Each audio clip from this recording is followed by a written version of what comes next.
राधे राधे मेरे प्रिय साथियों, आप सभी लोग जानते हैं कि साल की सबसे बड़ी और विशेष अमावस्या आने वाली है, जो कि चैत्र महीने में पड़ती है। क्योंकि इस अमावस्या के बाद से चैत्र नवरात्रि शुरू हो जाती है और ये अमावस्या पितरों को प्रसन्न करने के लिए भी बहुत विशेष मानी जाती है। साथियों, इस बार चैत्र महीने की अमावस्या तिथि 2 दिन पड़ने के कारण लोगों में असमंजस की स्थिति बनी हुई है कि चैत्र अमावस्या का व्रत किस दिन रखें, स्नान दान किस दिन करें। साथियों, इस बार चैत्र मास की अमावस्या तिथि की शुरुआत 18 मार्च बुधवार को सुबह 8:26 से हो रही है और अमावस्या तिथि की समाप्ति 19 मार्च गुरुवार के दिन सुबह 6:53 पर होगी। साथियों, ऐसे में 18 मार्च बुधवार को पूरा दिन अमावस्या तिथि होने के कारण ज्यादातर जगहों पर इसी दिन चैत्र अमावस्या का दिन माना जाएगा और अमावस्या का व्रत भी इसी दिन रखा जाएगा और पितरों की जो पूजा होती है वह भी इसी दिन की जाएगी। पर जो लोग स्नान दान में कंफ्यूज हैं तो हम उनको बता दें कि आप चाहे तो 18 मार्च को भी स्नान दान कर सकते हैं और 19 मार्च को सुबह जल्दी भी अमावस्या का स्नान दान कर सकते हैं, क्योंकि स्नान दान सुबह सूर्योदय के समय के आसपास ही किया जाता है। वैसे नियम से अमावस्या तिथि 18 मार्च बुधवार के दिन ही होगी। इसके अलावा आप जो भी पितरों की पूजन और उपाय करना चाहते हैं वो सब आपको 18 मार्च के दिन ही करना है। साथियों,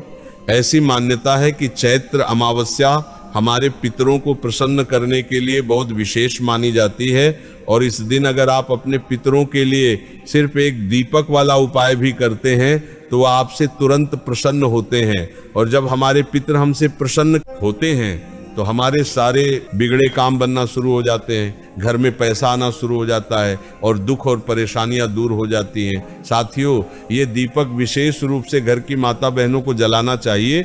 वैसे ये दीपक आपको मिट्टी का लेना होगा और लंबी बाती इसके अंदर रखनी होगी और इसमें आप शुद्ध देसी गाय का घी डाल सकते हैं, अन्यथा सरसों का तेल भी इस्तेमाल कर सकते हैं। साथियों, अब इस दीपक को वैसे तो आपको किसी पवित्र नदी के घाट पर जलाना चाहिए, पर अगर आप वहां ना जा सके तो आप किसी पीपल के पेड़ के नीचे या बेलपत्र के पेड़ के नीचे या आंवले के पेड़ के नीचे जाकर भी इस दीपक को जला सकते हैं। और अगर आप घर से बाहर नहीं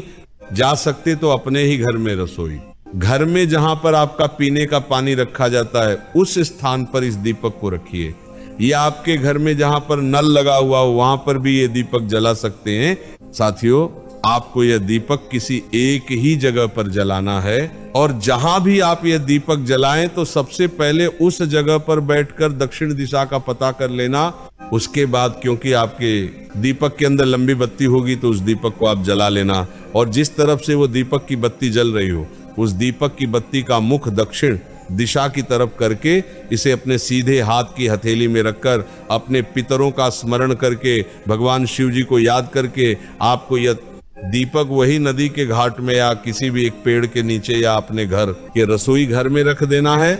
और ये दीपक जैसे ही आप रख देते हैं उसके बाद सीधा आप अपने पितरों से अपने लिए प्रार्थना करें और उनसे आशीर्वाद प्राप्त करें और सीधा अपने घर आ जाए, या घर में लगाया है तो अपने घर के बाकी के काम कर ले। साथियों, इस एक दीपक को अगर आप चैत्र अमावस्या के दिन लगा देते हैं तो विश्वास मानिए आपके पितृ आपसे नाराज होंगे तो वो खुश हो जाएंगे, या अगर आपके ऊपर पितृ दोष होगा तो उसका प्रभाव भी बहुत कम हो जाएगा। इसके अलावा अगर आपको इस चैत्र अमावस्या से जुड़ा हुआ कोई भी प्रश्न है तो आप हमसे कमेंट करके पूछ सकते हैं।